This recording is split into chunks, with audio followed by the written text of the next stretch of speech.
Gustong-gusto po nating lahat ng mga tao na tayo ay mapagpala ng Diyos. Maraming mga nagsasakripisyo para mapagpala. Merong mga dinadaan sa mga pagbibigay para sila ay mapagpala. Ano nga ba ang marami at mabisang paraan? Sa physics po ay may tinatawag na law of impenetrability. It means only one thing can occupy one place at one time. Kaya naman, sa buhay natin para tayo mapagpala, ano kaya na mga kabaligtaran ng pagpapala ang dapat mawala? Ano ang dapat lumabas sa ating buhay para may pagpapalang pumasok?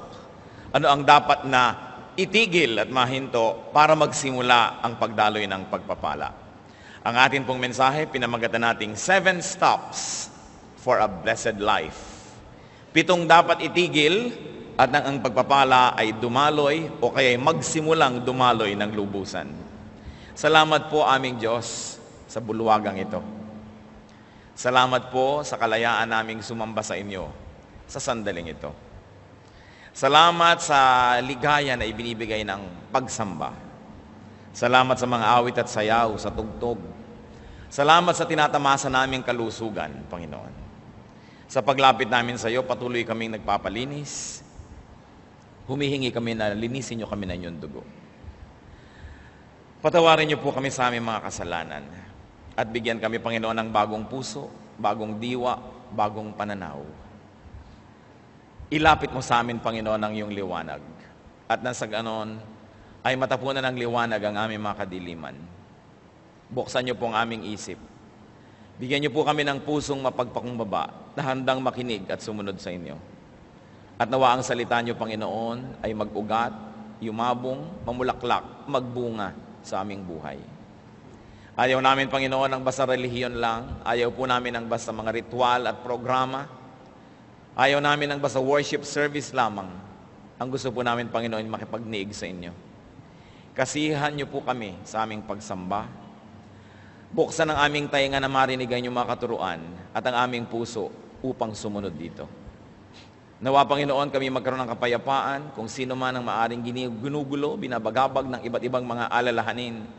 Humihingi kami ng kapayapaan na sa inyo lang maaring magmula. At nawa, walang maging kaagaw sa aming pansin ang inyong salita. Gamitin niyo po ang inyong hamak na lingkod na tungtungan ng inyong paa. Nais po namin kayong itaas. Nais po namin, Panginoong, tunghayan ang inyong mukha. Nais naming humawak sa inyong kamay. At nang maakay niyo kami sa tamang landas, turuan niyo po kami. Kayo pong maging tunay na tagapagsalita. Gamitin niyo lamang po ang inyong lingkod. At sa inyong pangalan at sa inyong likuran nagtatago ang inyong lingkod. At ang lahat ng mga kahinaan at mga kamalian at kakulangan, punuan niyo po. At nawa, pagpalain niyo ang lahat sa amin ngayon. Lumakad nawa ang iyong espiritu sa aming kalagitnaan. At kami, Panginoon, ay bigyan niyo ng isang bagong lakas, isang bagong karunungan, isang bagong pag-asa. Sa ngalan ng Panginoong Yesus, itinataboy namin ang anumang masasamang espiritu at binibigo ang mga balak ng anumang masasamang tao sa aming paligid. At ang aming Panginoong hinihingi ang inyong pagtatanggol. I-adya niyo po kami sa gawa ng masasama. Ganon din ang dalangin namin para sa aming sambahayan, sa aming mga nasasakupan at mga mahal sa buhay na di namin kasama ngayon. Nawa kayo rin pong mag-ingat sa kanila. Nawa ang kapayapaan niyo ay maghari sa aming puso at ang salita niyo matanim na parang mabuting binhi. Hinihiling namin na inyong presensya at kami nananalig na inyong ibibigay ang hinihiling namin sapagkat ito ay aming Panginoong hinihiling sa pangalan ng iyong anak, ang aming tagapagligtas na si Jesus. Amen. 7 steps for a blessed life. Sabi po sa Jeremiah 7 verses 5 and 7, "If you really change your ways and your actions, then I will let you live in this place." Isang kondisyon ay binigay ng Panginoon sa mga tao, kung talagang magbabagong loob kayo, papalitan ninyo ang inyong mga pamamaraan, hahayaan ko kayong manahan sa lugar na ito. At natural ang pinag-uusapan po ay isang bayang pinagpala, isang sitwasyon sa buhay na punong-puno ng pagpapala ng Diyos.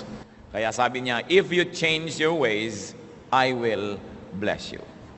We want blessings, we must be ready to follow the rules and to play it by the book. Isang-isa pong dapat nating itigil kung ito hindi pa natin lubos na naititigil para ang pagpapala ay magsimula is to stop childish thinking. Tigilan ang pag-iisip bata.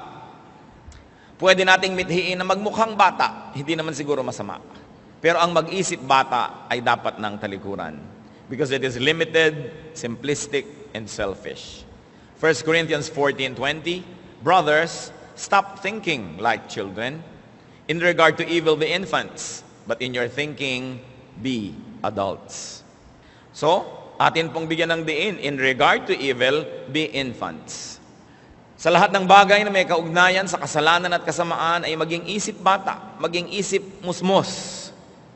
Walang alam, inosente, malinis. In fact, infants are younger than children.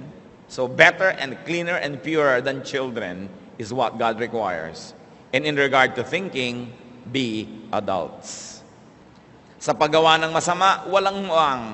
Subalit sa pag-iisip ng tama, tayo'y dapat ay mistulang mga may karanasan, marurunong na at may edad. In other words, the Bible is asking for maturity, for a kind of thinking that is understanding and accommodating. Ano pong application nito sa ating buhay ngayon?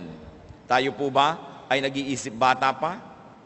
Kung minsan, ay marami tayong mukha at anyo. Pagka ang kaharap mo itong grupo ng mga taong to, ikaw ay mature. Subalit may mga tao na pag sila ang kaharap tayo, nagbabata-bata ang pilit. Pinipilit natin na tayo yung inuunawa, tayo lagi yung inaasikaso, tayo lagi ang iniintindi. Sabi, kailangan na tayo mag-mature sa maraming paraan. One of the saddest things that you can ever discover is not seeing people for a long, long time, and then after many years, when you see them, to discover that they have not matured at all. Hindi umidad sa pag-iisip. Tumanda lang ang itsura, dumami lang ang mga bilang ng taon, subalit hindi tumanda ang pag-iisip. Sabi nga nila, hindi baling tumanda basta may pinagkatandaan. At nakakalungkot po, may mga tao na kahit ilang dekada na ang lumampas sa kanilang buhay, ganun pa rin mag-isip. Ganun pa rin kakitid ang isip. Ganun pa rin karami ang mga hinihingi na bata lang dapat ang humihingi. Laging siya ang inuunawa. Paano po ba mag-isip ang bata? Siya lagi, pagka nagugutom, iiyak. Kailangan itigil mo lahat ang iyong ginagawa para siya pakanin.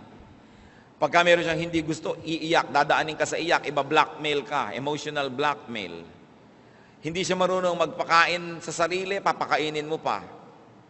Hindi siya marunong magligpit ng kanyang mga kalat, ipagliligpit mo pa. Hindi niya maipagtanggol ang kanyang sarili. Subalit ang mga tao po na nagmamature, nababaligtad, nalalaman mo na nagmamature na ang iyong anak, ang iyong pamangkin, ang mga bata, kung tumitigil na sila unti-unting kailangang laging alagaan, at pagkatapos natututo sila na maging responsable, at pagkatapos sila na ngayon na nag-uumpisang mag-alaga sa iba, sa mga nakakabata, sa kanila o sa mga sobrang matatanda na, then we really show signs of maturity. Kahit po sa ating espiritualidad, kung lagi ka na lamang na kailangang ipanalangin, kailangan ka laging paalalahanan, ligaw-ligawan para umattend sa worship, sundu-sunduin, ibig sabihin, isip bata pa tayo. Kasi tayo pa yung inaalagaan. Pero dapat dumadating na sa panahon na tayo naman naghahanap ng aalagaan. Sino naman kaya ang aalagaan ko? Ano naman kaya ang gagawin ko para makapag-alaga ng iba? Napakahalaga na gumraduate tayo from being childish to maturity. At ang ating dalangin sa Panginoon, bawat isa po tayo ay makapag-isip-isip, saang larangan ng buhay kaya ako immature? Sapagkat yung pong mga immature o isip bata, sila ang kahuli-hulihang nakakaalam na sila isip bata. Kaya kung sa palagay nyo po, ay hindi kayo isip bata, baka tayo yung kandidatong mag-isip na isip bata tayo. Kaya siyasatin ang sarili. Isa pa pong dapat itigil is to stop ways that do not work. Tigilan ang ating mga pamamaraan na talagang nagasgas na pero hindi naman tumatalab. May mga pamamaraan tayo ng pakikitungo sa ating magulang, hindi naman tumatalab. Ganon din pakikitungo sa asawa, sa anak. Mga pamamaraan at ng pamumuhay, pero wala namang epekto. Hindi naman nagbubunga ng mga gusto natin. Dapat nating palitan yan. Sa 1 Timothy 5:23, ano po ang payo ni Paul kay Timothy? Stop drinking only water and use a little wine because of your stomach and your frequent illnesses. Baka naman yung mahilig sa inyo maglasing, biglang ito ngayon ang inyong favorite verse. Hindi naman paglalasing ito, yung wine, yung table wine, nakasabay sa pagkain. yung wine na ininom din ng Panginoon doon sa Lord's Supper. Hindi nakalalasing na inumin, kundi kasabay ng pagkain, lalong-lalo na doon sa Mediterranean area. Sabi ni Paul, alam mo na yung kaiinom mo lang ng tubig ay hindi tumatalab, yung sakit ng tiyan mo ay hindi gumagaling. Ay tigilan mo ang pag-inom lang yan at uminom ka ng kaunting wine at nang sa gayon ay gumaling ang iyong karamdaman. Sapagkat alam niya naman nung araw, ang mga tubig ay galing sa mga balon, galing sa kung saan-saan, maaaring may dalang sakit. At dahil itong mga missionary ay kung saan-saan umiinom, kung saan-saan nakakarating, maaaring kung ano-anong mga karamdaman ang natatanggap nitong katawan ni Timothy. Kaya sabi ni Paul, huwag na muna yan ang iyong inumin because obviously it doesn't work. Bagamat ang pinag-uusapan po dito is a purely medical issue, maaari tayong kumuha ng inspirasyon sa verse na ito para sabihin, ano ba ang mga iniinom kong dito matalab? Ano ba ang ginagawa ko sa buhay na hindi naman nagbubunga ng kanais-nais? Tumatala ba ang mga pagdadabog ko? Tumatala ba yung isang linggo kong hindi kakausapin ng asawa ko? O lalo lang nainis? Lalo lang kami nag-away? Tumatala ba ang aking psychology na ginagamit sa aking anak? O baka hindi naman? Epektibo ba ang aking paraan? Sa kakuriputan ko ba? Sa kadamutan at sa katinoan, yumaman na ako? Lumuwag na ba ang aking buhay? O hindi naman? Baka kailangan palitan na yung paraan na yan. Kasi yung iba sa sobrang nilang kakuriputan, sa sobrang pag-iingat sa sarili at paglalaan sa kinabukasan, wala't wala rin naman, wala pang kaibigan, wala pang nagmamahal. At kung biglang nanigas at namatay, walang dadampot para man lang maglibing. So, epektibo ba ang ating paraan? Kung tayo po yung mga panganay na anak, epektibo ba ang paraan natin ng pagdodomina sa ating mga kapatid? O lampas na kayo ng 20, 30 years old, abay tama na yan. Kasi kung kayo ay 18 at ang kapatid nyo ay 10, dapat lang na leader kayo kasi ang dami nyong alam na di niya alam. Pero kung 28 na kayo at siya ay 20, konti na lang ang alam nyo na di niya alam. At kung 38 na kayo at siya ay 30, pareho na lang kayo ng alam. Sa katunayan, kung 58 na kayo at siya ay 50, baka marami na kayong nalimot at mas marami na siyang alam. Nagtataka ko kuminsan pati sa magkakapatid, 80, 70, 60 years old na, hindi pa magtrato ng pantay-pantay. Sobra pa rin nang dodomina yung mga matatanda na akala mo higit lalo siyang maraming alam kaysa doon sa iba. Alam niyo po, dumadating tayo sa edad na nag-aabot-abot na yung mga alam na yan. Kaya, tama ba yun? Tama ba ang pamamaraan natin? Kuminsan, yung pressure na ibinibigay ng magulang sa mga anak, tama ba? Does it work? Yung mga kahigpitan natin, tumatalab ba? O yung sobrang luwag natin, maganda bang nagiging bunga? Dapat po tayong laging magsuri kung ang ating mga pamamaraan ay mabisa. And we should learn from this principle. Sabi ni Paul, stop taking only A because it doesn't work. Take B.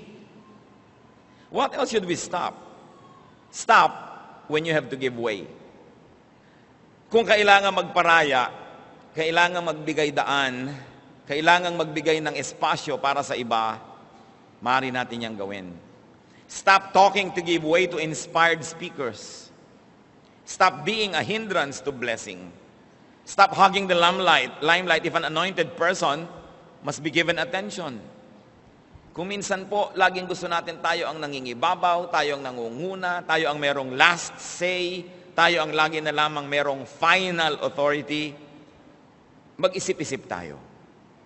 Sapagkat yung karunungan, yung kahusayan, yung inspirasyon, ay naglilipat-lipat yan kung minsan ng puso sa paglakad ng panahon. Walang isang tao na siya lang may franchise to wisdom.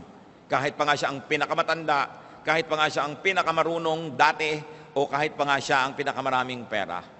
Dapat marunong po tayo magbigay. Kahit nga sa ministry, sabi sa 1 Corinthians 14, 29 to 33, 2 or 3 prophets should speak, and the other should weigh carefully what is said.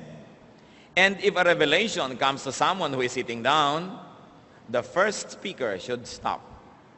For you can all prophesy in turn, so that everyone may be instructed and encouraged. The spirits of prophets are subject to the control of prophets. For God is not a God of disorder, but of peace. Ito pong kontekstong pinag-uusapan, sapagkat marami noon ang mga propeta, at maraming nagsasalita, kung minsan na hindi na magkamayaw sa pagsasalita, kani-kanya nasabay-sabay, wala nang nakikinig at wala nang pinakikinggan. Kaya ang sabi ni Paul, kung merong isa na nakaupo at hindi siya ang nagsasalita, subalit may dumating sa kanyang inspirasyon, hayaan siyang tumindig at magsalita, at yung nagsasalita tumigil muna at umupo at makinig. Ang dapat lahat ay magkaroon ng pagkakataon na marinig at makinig, at nang sa gayon ang lahat ay mapagpala. Hindi natin kailangang laging dinodomina ang mga usapan. Kadalasan sa mga pamilya, sa mga magkakaibigan, meron ang parang isang dominant figure. Dapat ba nating katandaan na at kamatayan na yung ganon? Lagi na lang siya ang masusunod, lagi na lang siya ang bida. Dapat din tayo mag-isip-isip. At kung tayo po ay merong ganitong uri ng otoridad sa ating mga pamilya, sa ating mga nasasakop, ay magbago-bago na rin tayo ng sistema. Makinig naman tayo sa iba. Magtanong-tanong naman tayo, gusto nyo ba ito ang gagawin natin? Kakain tayo sa isang restaurant, ano bang gusto nyong kainin? Hindi ako na lang lagi yung order, komo akong magbabayad. Tinuturuan po tayo na magbigay daan sa kapwa. Sapagkat ang bawat tao binibigyan ng Panginoon ng kakayahan, ng karunungan. At kung susupilin natin sila ng susupilin, lagi na lang isa ang susundin ng lahat, at hindi siya magbibigay daan, maraming buhay ang masasayang. Nabuhay, namatay, hindi man lang narinig ang tinig, hindi man lang nakapag-ambag ng karunungan, o kaya hindi man lang napagbigyan. And that is very unkind to do, not to give way to people. Kaya kung sino man po ang may positions of authority, positions of prominence, we've got to think about these things. Magbibigay-bigay naman ako. Hindi laging ako na lang. At pag nangyayari po ang maituturing sa biglang tingin na maliliit na bagay na ito, doon lamang natin makikita yung Espiritu ng Diyos na kumikilo sa ating buhay. Na yung pala, ang tunay na kadakilaan ay yung pagpaparaya. Na ang tunay na tayog ng isang pagkatao ay yung pagbibigay daan sa iba. Hindi laging tayo ng tayo. Kahit kung minsan sa magnobyo, kung nakagawian na laging si babae ang nasusunod, tau-tauhan na lang yung lalaki. O kaya yung lalaki ang nasusunod, anino na lang yung babae. Hindi ganyan ang pakikisalamuha at pakikitungo. Kailangan tayong maging makipagkapwa. Kaya napakaganda po ng salitang Tagalog dyan yung makipagkapwa, kapwa, tao. Ano ba yung tao? Yun ang kahulugan ng lahat ng nilikha ng Diyos na mabubuti at maganda sa atin. Hindi tayo hayop, tayo'y tao. At kung ikaw'y nakikipagkapwa-tao, yung respetong gusto mong tanggapin ay ibinibigay mo rin sa iba. Kung gusto mong tumatahimik sila pag ikaw'y nagsasalita, ay tumatahimik ka rin pag nagsasalita sila. Kahit mas bata sila, kahit mas mahirap sila, kahit mas mababa ang ranggo, dahil sila'y kapwa-tao. Pareho lang tayong may kaluluwa, may damdamin, may espiritu, parehong nilikha ng Diyos, parehong nalulungkot at natutuwa, parehong may mga pangarap at mga hangarin. At kung pagbibigyan po natin ng mga ganyan, lalo tayo halimbawang may mga kapangyarihan, mga amo, ikaw na lang may karapatang magkaroon ng sakit ng ulo. Ikaw na lang may karapatang magkaroon ng mood. Ikaw na lang may karapatan na magpahinga. Kaya nga po yung mga sensitive na mga amo o mga employers, sinasabihan din niya, maski household help o bining, pag may isang umaga na gumising kang napakasama ng pakiramdam mo o hilo ka o masakit ang ulo mo, sabihin mo. At pagtatrabahuhin pa rin kita. Ganon kaya yon? Di sabihin mo para nakagawa kami ng paraan. Kung kailangan mong humiga maghapon, paminsan-minsang nangyayari, kailangan binibigyan natin ng pagkakataong maging kapwa-tao, yung tao. Kasi lalo sa atin po, napakahirap sa ating mga household staff. Hindi na sila makadaing. Maliban na lang siyempre nangingisay at naninigas na talagang emergency case na, yun, malalaman na ng employer. Pero kung basta medyo may konting nararamdaman, medyo nahihilo-hilo, malay pa ba natin, natatanong ba natin? Magbibigay daan tayo. Hindi laging tayo lang. Kung sa sanlibutan ay nangyayari ang ganyan, hindi marapat mangyari sa mga anak ng Diyos. Because we are a royal priesthood, a holy nation, a people who belong to God. Na dapat nakikita hanggang sa mumunti nating pakikitungo sa ating kapwa, yung tayog ng salita ng Diyos. Meron pa pong isang dapat tigilan, stop judging others. Tumigil tayo ng paghuhukom at paghuhusga sa kapwa. lalong-lalo't kakaiba ng ating paniniwala ang paniniwala nila, kakaiba ng ating mga pananaw at paninindigan ang sa kanila, dapat tigilan natin ang pagsabing mali sila at tayo lang ang tama.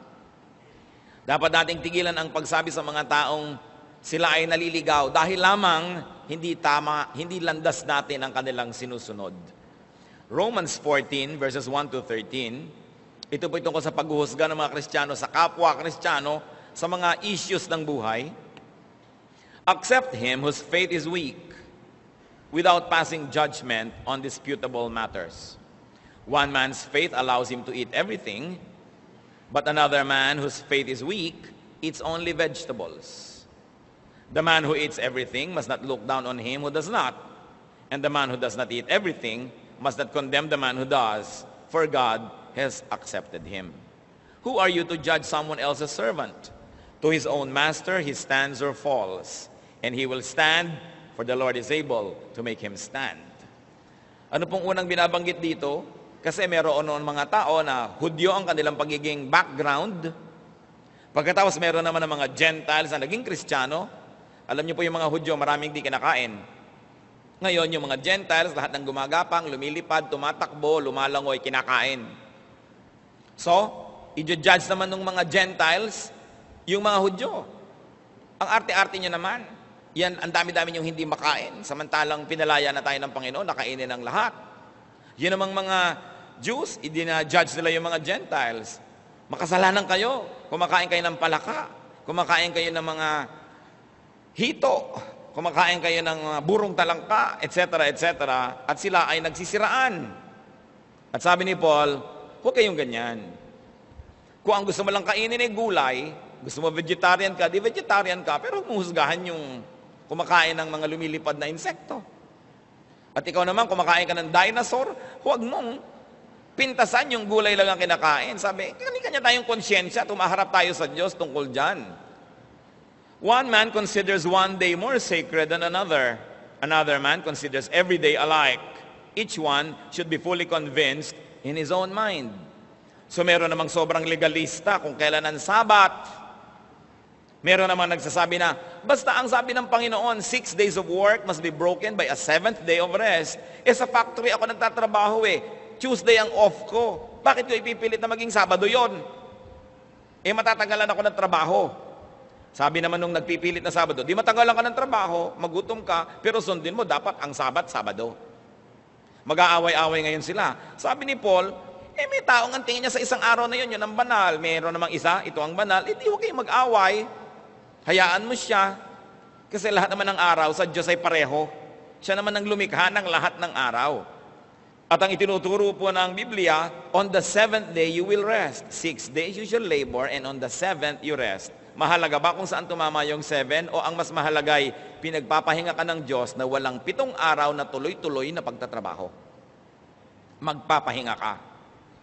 Kaya po, ito'y pinag-aawayan ng maraming tao maging hanggang ngayon. Nalilimot nila itong sinasabi ni Paul dito na, huwag kayong manghusga. Kung sa kanya yun ang banal, di yun ang banal. He who regards one day as special does so to the Lord. He who eats meat eats to the Lord, for he gives thanks to God. And he who abstains does so to the Lord and gives thanks to God. For none of us lives to himself alone, and none of us dies to himself alone. If we live to the Lord. And if we die to the Lord. So whether we live or die, we belong to the Lord. For this very reason, Christ died and returned to life, so that he might be the Lord of both the dead and the living. Then you, why do you judge your brother? Or why do you look down on your brother? For we will all stand before God's judgment seat. It is written, as surely as I live, says the Lord, every knee will bow before me, every tongue will confess to God. So then each of us will give an account of himself to God. Therefore, let us stop passing judgment on one another. Instead, make up your mind not to put any stumbling block or obstacle in your brother's way. So first of all, on dietary issues, sinabi, kanya-kanya yan. Sapagkat sa Old Testament, maraming regulasyon. Sa New Testament naman ay pinalaya ng Panginoon ng mga tao. Sabi niya, it's not important what gets into the mouth, but what gets out of it. So, alin ba dun sa dalawang susundin mo? Nasa iyong pananalig kasi hindi yon may kinalaman sa iyong kaligtasan. Meron naman on special day issues. Meron mga Kristiyano, aawayin yung mga gustong magsabit ng parol pag Pasko. O ba't ka naglalagay ng Christmas tree? Pagan yan, evil yan. Wala akong kinalaman sa paganism nung araw. Naglalagay lang ko kayong pampasaya. Parang nagdagdag lang ako ng ribbon sa aking damit o buhok. Huwag mo sabihing evil to. Sapagkat yung mga bagay na yon ay pang-ibabaw. Hindi naman nang pumapasok sa loob ng puso. On feasting or fasting. Sabi, kung ikaw ay kain ng kain, nagpapasalamat ka naman sa Diyos at kinikilala mo sa Kanya galing yon, di tinatanggap ka ng Panginoon. Gusto mo namang mag-ayuno at nagpapasalamat ka rin sa Diyos sa pag-ayuno mo, di tinatanggap ka rin ng Panginoon kung ano ang konsyensya mo na hindi lumalabag sa salita ng Diyos. Kasi pareho naman yan na may makukuha kang verse na nagsusupport Ibig sabihin, malawak yung pwedeng pagkilusan ng Kristiyano at pagkunan ng kanyang pagbabasihan ng kanyang ginagawa. Hindi katulad ng marami, naglalakad lang o na doon sa gitna ng kalsada na may puting linya, samantalang ang lapad-lapad ng kalsada. Merong mga Kristiyano, ganun Ang lapad-lapad ng mundo, ang dami-daming pwedeng gawin, napakalimitado ng ginagawa sa sobrang pagiging bookish. While it is not wrong to walk in the center of the road, especially if it's a pedestrian road, but you can move to the left and to the right with God-given freedom. And those who would like to walk on the left side or the right side should not be judged by those who walk only in the center. Hindi tayo dapat na naghuhusga sa ating kapwa. Ang Panginoon hindi pa nanghuhusga. Hanggang ngayon, ang Panginoon ay tagapagligtas pa rin. Kailan pa siya magja-judge? Pagbalik pa niya. O kaya, pag tayo'y namatay, kung alin man doon ang mauna, pero habang buhay pa tayo, hindi pa tayo hinuhukuman. So bakit ngayon tayo maghuhukom at maghuhusga sa ating kapwa? Pagka meron siyang ginagawa, sabihin natin, God is not yet finished working on him or her. Hindi pa tapos ang Diyos sa kanya. Kaya mga iba, bakit nasa choir yan? Di ba meron pa yung ganito, ganong kasalanan? Hindi pa tapos ang Diyos. Kasi kung tapos na ang Diyos sa kanya, ting, mawawala na siya. Nandun na siya sa kabilang buhay. Hindi pa siya graduate sa buhay na ito. Kaya sa halip na lagi nating sisilip-silipin ang mga kapintasan at kakulangan ng kapwa natin, ipanalangin natin sila, tulungan natin sila, at kung may konti tayong alam sa mabuti at magandang paraan, ituro natin sa kanila. Pero para husgahan sila dahil mas marami tayong alam, hindi yan ang dahilan kaya binibigyan tayo ng karunungan ng Diyos. Binibigyan tayo ng karunungan para higit tayong maging mahinahon, maunawain, matulungin, hindi para maging mapagmataas. Napakahalaga na hindi madapa ang kapwa dahil na-offend sila sa atin, nasisiraan ng loob dahil sa ating mga panghuhusga. We should stop measuring people only by our standards. Katulad din ng sinigang. Matabang ang sinigang mo. Sa ganyan ako magsigang Yan ang sinigang ko. Hindi yung, ito ang sinigang dapat, ito dapat ang lasa ng ganito. Kasi kanya-kanyang pangluluto, kanya-kanyang nahiligan. Hindi naman moral issue yan para pagtalunan. Kaya dapat marunong din po tayong magbigay ng daan sa ating kapwa. Ba't natin pinag-uusapan ng ganito mga bagay? Sapagkat itong mga bagay na ito ang napapabayaan ng maraming Kristiyano. Sa ulo ang lahat ng Ten Commandments, ang lahat ng doktrina sa buhay, pero sa ganitong mga bagay, tayo nadadapa at nagkukulang. Ano pang dapat nating tigilan para ang buhay natin ay mapagpala? Stop grumbling. God has constantly taught against grumbling. Yung reklamo ng reklamo, katsang ng katsang, maraming comment, hindi na siya masaya, magre-reklamo pa para lumungkot din ang kapwa na sana'y masaya na, napalungkot pa niya. Laging maraming mga puna, maraming pintas, dapat na itong itigil. Alam niyo kung bakit ito pinagdidiinan? Kasi 99% ng mga Kristiyano guilty pa dito. Walang tigil ng karareklamo. Walang tigil ng kahahanap ng maipipintas, ng mga kasiraan. Samantalang dapat hinahanap natin kung ano yung mabuti, kung anong maganda, kung anong mapupuri. Kung ano ang pagpapala na naroon na. John 6:43, stop grumbling among yourselves. Jesus answered. At isa ito sa mga paulit-ulit na turo sa Biblia, Old or New Testament alike.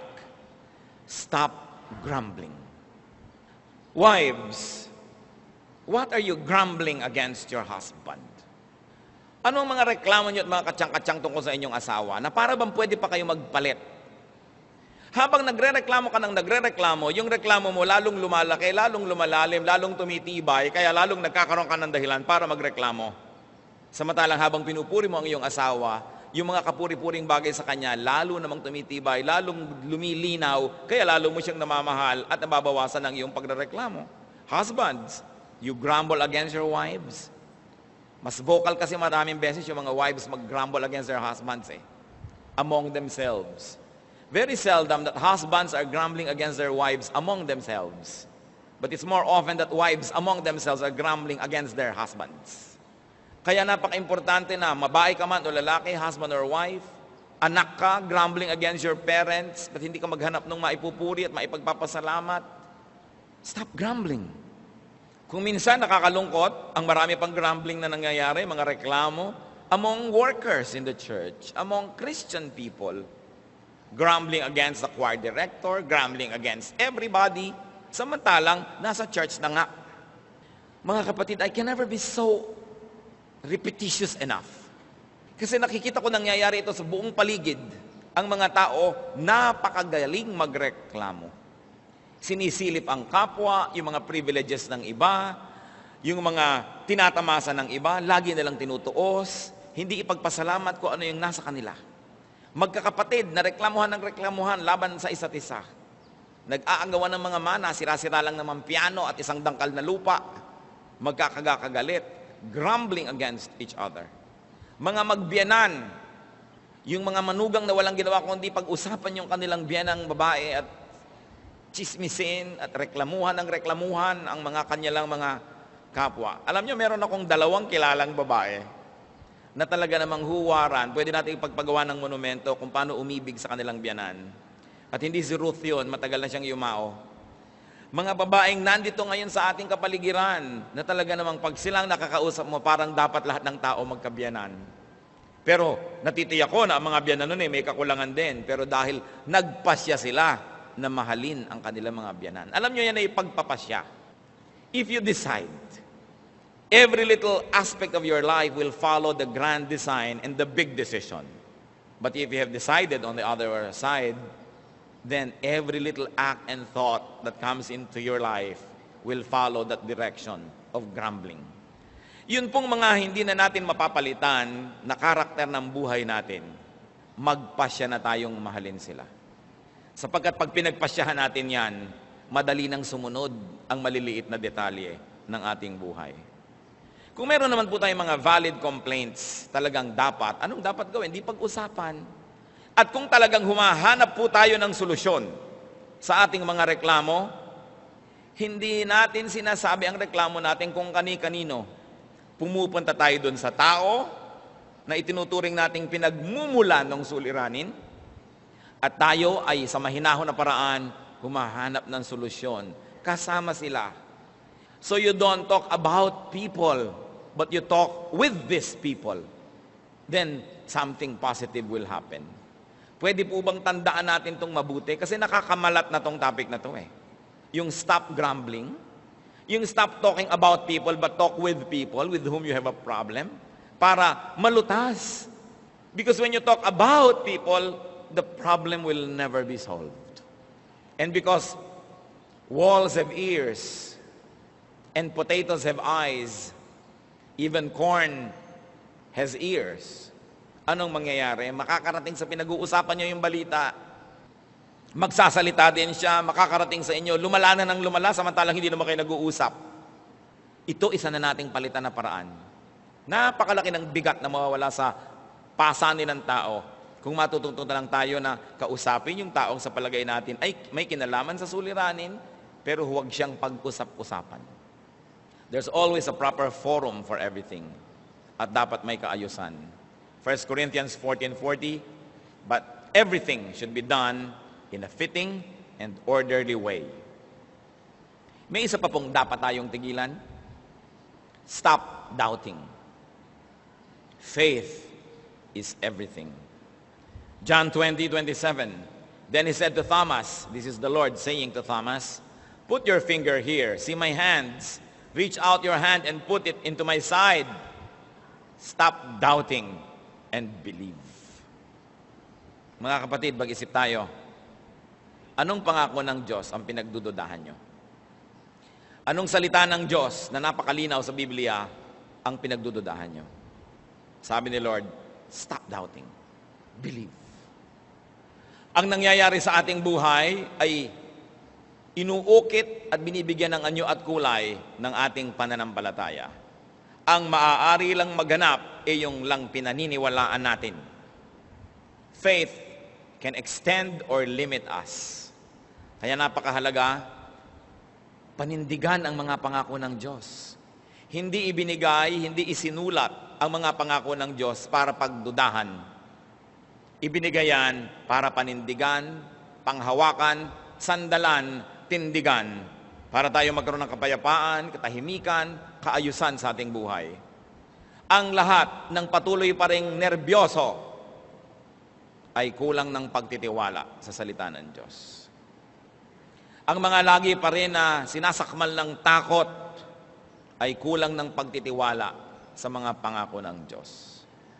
Ang mga takot na takot maghirap at baka walang makain, salat na salat sa pananalig sa sinabi ng Panginoong Jesus. Sabi niya, look at the birds of the air. They don't even plant, they don't harvest, but your Heavenly Father feeds them. At kung ang mga ibon ay pinapakain, ang mga bulaklak ay dinadamitan, kayo pa kaya ang hindi alagaan ng Panginoon? Mga mabababaw na mga pananalig, sinabi ng Panginoon. Ano po ang inyong mga takot? Gusto kong pag-usapan natin yan eh. Ano mga takot natin? Sa palagay nyo ba, hindi mas malaki ang Diyos dyan sa takot na yan? Pero habang may mga takot tayo, nabubuhay tayo sa nerbiyos, sa pangamba, sa panghihina, ibig sabihin, mahina ang pananalig. Nagdududa sa salita ng Diyos na ito'y totoo, ito'y mapanghahawakan at magaganap nga. 2 Peter 3:9, the Lord is not slow in keeping His promise. Suyurin ang Biblia, halukayin, hanapin lahat ang pangako ng Diyos, panghawakan, memoryahin. Dapat pa bang i-memorize yan? Yes. Because when you memorize and commit to memory the promises of God, you will be able to pull out the right promise at the right moment and you will be strengthened. Ang ating pagkain ay ang salita ng Diyos. Hindi ba sabi ni Satanas kay Lord, kung talagang Diyos ka, gawin mo mga pagkain niya mga bato. Sabi niya, man does not live by bread alone, but by every word that comes from the mouth of God. Anong isa sa mga kahulugan niyan? Ang pagkain natin ay ang salita ng Diyos. Nanghihina ka, physically, kakain ka ng pagkain, iinom ka ng mga vitamins, iinom ka ng mga herbs, at kung ano-ano pa, para ka lumakas. Spiritually, nanghihina ka, ang pagkain mo ay salita ng Diyos. Ano? Ang kanyang mga pangako. Ay, maaalala ko yung pangako na yun ng Diyos, kakainin ko ngayon yung pangako na yun. Malakas na ako kasi kumain ako ng tama kong kainin. Kaya yung panghihina, isa lang po yan na sintomas na tayo'y mahina sa pananampalataya. Ang mga anak ng Diyos ay victorious because God is victorious. Malalakas ang loob dahil kakampi natin ng Diyos. Masisigasig, hindi lalampalampa, hindi hihina-hina. It is the devil who comes to steal, to kill, and to destroy. But Jesus says, I have come that you may have life and have it to the full. A full life. Don't just exist. Get a life, a full life. At kailangang panghawakan natin literally ang mga pangako ng Diyos. Pag sinabing ganon, gawin. Pag sinabing tigil, tigil. Pag sinabing go, go. Pag sinabing this is my promise, claim it. Nothing happens to people who do not believe. Kahit sa mga imbensyon, nakaka-imbento yung mga tao na naniniwala sa kanilang magagawa. Kahit yung mga unang mga taong tumawid sa dagat Pasipiko, nung kauna-unahang mga panahon, naniwala silang magagawa nila yon.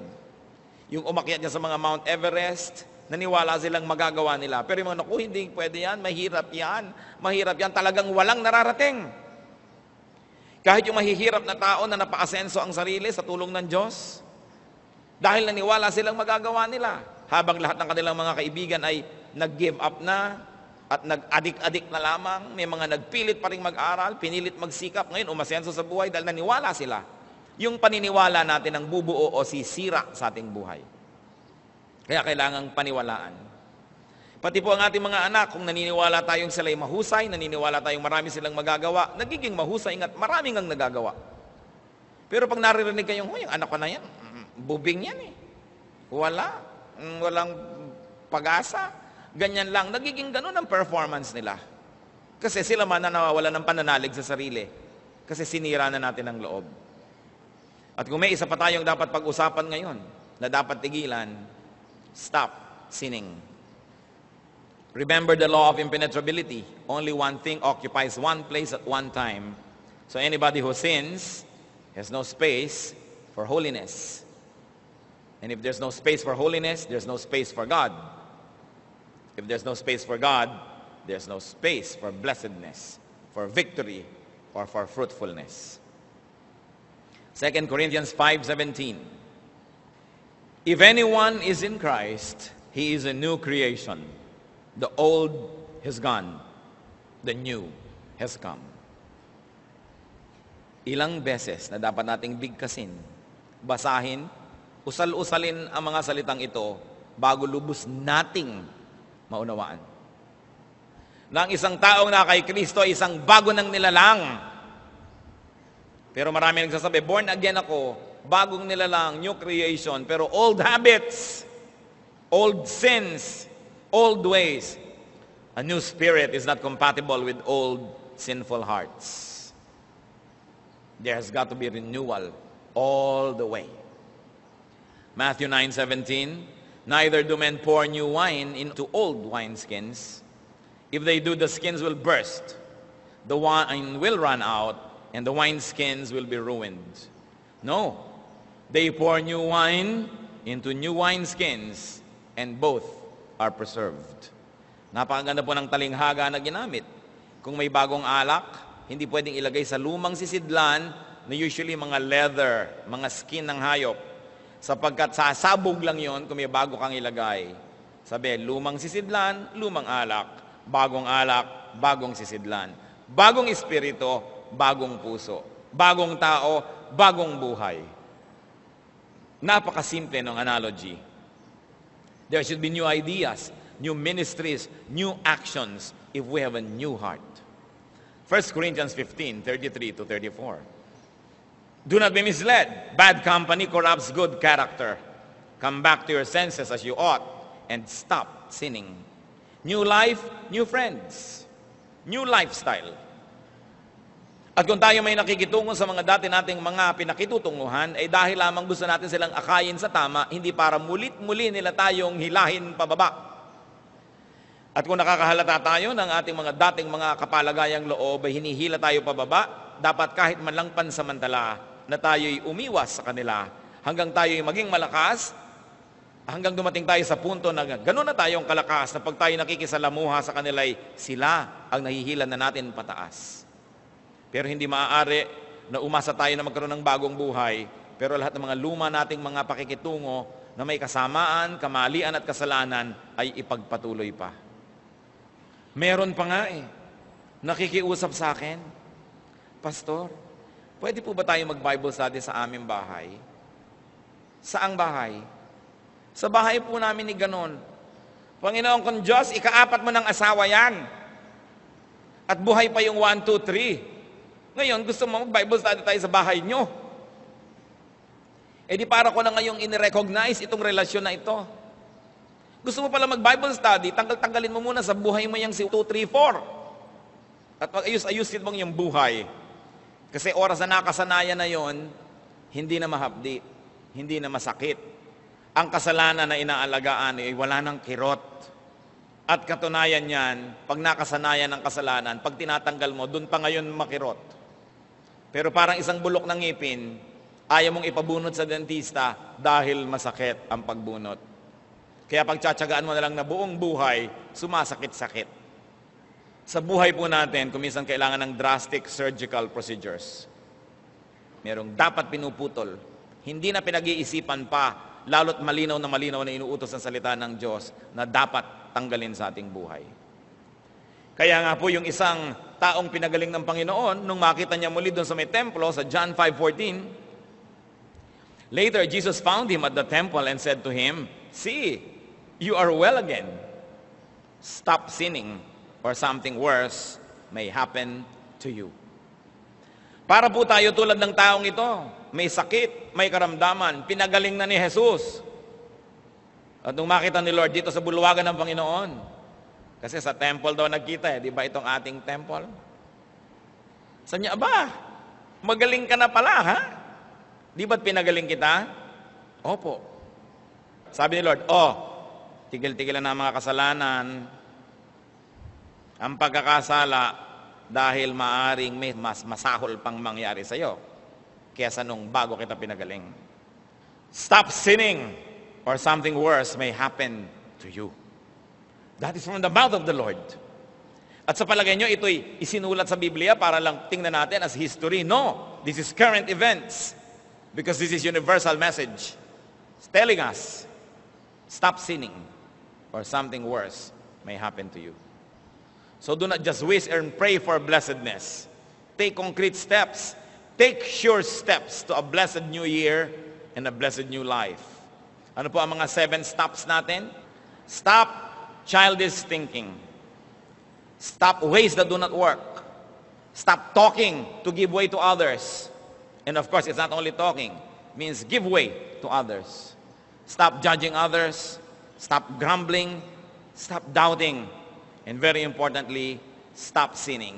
And when we stop these things, we begin to go for glory. Because only one thing occupies one place at one time.